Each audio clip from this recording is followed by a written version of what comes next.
Welcome to the Sports on Pulse. I'm Gary Alsmith. Today we do some boxing, and the ref who was in charge of that bout between Isaac Dugbe and also Javier Shako at the weekend, which saw Isaac Dugbe win in 6, speaks to us exclusively. He was speaking to Joy Sports editor Nathaniel Atto about, among other things, how he prepares for big boxing bouts, and ended with ways and suggestions for Ghana to benefit from boxing. Well, first of all, you definitely have to have a love of the sport and a respect for the sport, in which I do. The fighters, they get in there, and when they step in that ring, they're laying everything on the line. And so, as an official, as a referee, you really have to be up on your performance. And of course, we are all or nothing without the spiritual help. Definitely. Tell me more about that. Well, yes, I'm very spiritual. I am Muslim, and it has guided me throughout my whole life, throughout my whole career. Well, that just stirs a bit more of the curiosity. Is that to say that sometimes what those of us sitting outside in the stands and those of us who watch television see is not just what it's all about in the sport of boxing?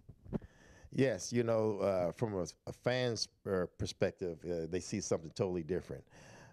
As a referee, we are trained to enforce the rules and regulations and observe the fighters, because the number one concern for a referee is the safety of the fighters.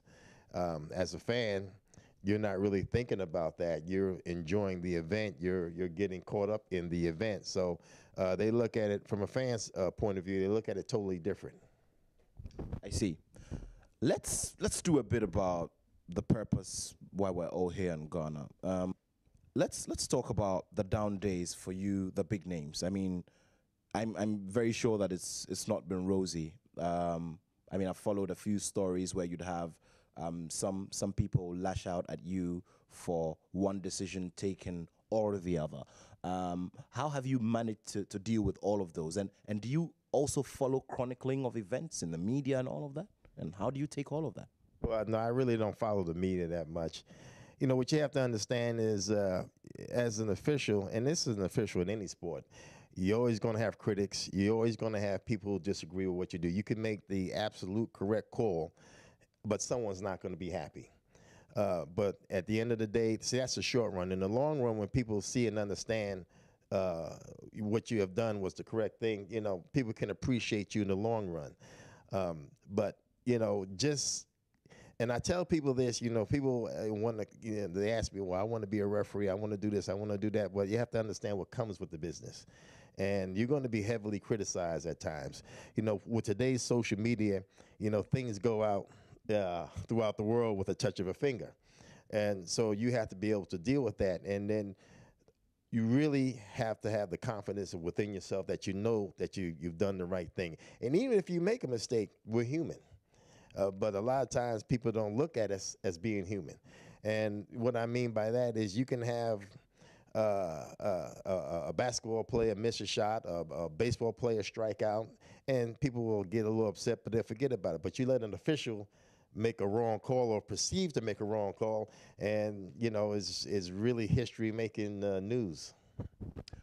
Tell me about some of the encounters you've had. I mean, I'm sure that, a few people have come across, you, and have said one or two things to you. Let's talk about both. I mean, the bright ones and the not so nice ones. In terms of... fans in general, boxing fans, people around the world who meet you in person and have, interactions with you. Well, when I receive the love from the fans, it really means a lot. When people come up to me and want to take a picture or an autograph or something, to me, it's not so much they're saying that they see me on TV, but they appreciate the work that I do. And, that really reinforces, what I do and how I handle the negative press. So, when you receive that love back from the people, it really means a lot. You've handled loads and loads of big fights, and you know, I try to roll my mind back, and I'd want to think immediately of Manny Pacquiao, Oscar de la Hoya. I'd want to think about Floyd Mayweather Jr. Against Juan Manuel Marquez, Pacquiao himself against Marquez, the likes of the late Diego Corrales, and all of that. When you sit back and reflect on what I believe and what everybody would agree with has been a sterling career. Which of these fights continue to ring back in your memory, and which of these fights come back to you over and over and again, and what are the reasons why? Without a doubt, the first fight with Diego Corrales and Jose Luis Castillo. I mean, what a fight. And to this day, I think about that fight all the time. And when I come and I do fights like here or in Vegas or wherever I'm at, I always harp back to that fight and look at that fight and see those two gallant warriors in there going back and forth. And that as a referee, as an official, I have to really be on point. And, you know, when things happen in that ring, because the action is so fast, everything is going back and forth. And that particular fight, it was it was an historical event because it's now recognized as one of the top 10 greatest fights in the history of boxing. So for me, it put me on the map, and it made me a better referee in terms of looking at the action and how I handle it at that particular time.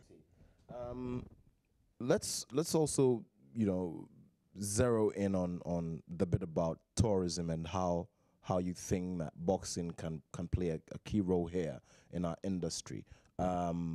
With the example that you've seen from your base in Las Vegas, Nevada, what would you want to say to Ghanaians in this industry, sport and tourism, and what we can do to maximize all of the potential available or all of the opportunities available? Well, you know, the people here in Ghana must support the fighters. What I mean by that is, you know, come out. We have the fight coming up Saturday on the 22nd. You know, come out and support the fighters. You know, you have to have good gyms here, good trainers here to produce these fighters. So once you establish a solid base with the fans, and they become interested in the fighters, you know, that really propels the boxing here in Ghana and anywhere. It's been my experience that you know, once you have that solid base of fans, of people who really support boxing, and you don't have to be. They could be a novice fan. You know, it doesn't have to be someone, you know, who's really into boxing, because you can capture the imagination of the people. And once you do that, once you capture the imagination of the people, then you have something solid. Good example, Manny Pacquiao. You know, he's, you know, when he fights, the whole entire country shuts down. You know, and so once you have that solid base, that really brings that can really bring the game up here in Ghana. That's Tony Weeks, the renowned boxing ref and then the sport. He was speaking to Nathaniel Atojoy, sports editor. We'll be back later at 8:20 with more. I'm Gary Al Smith.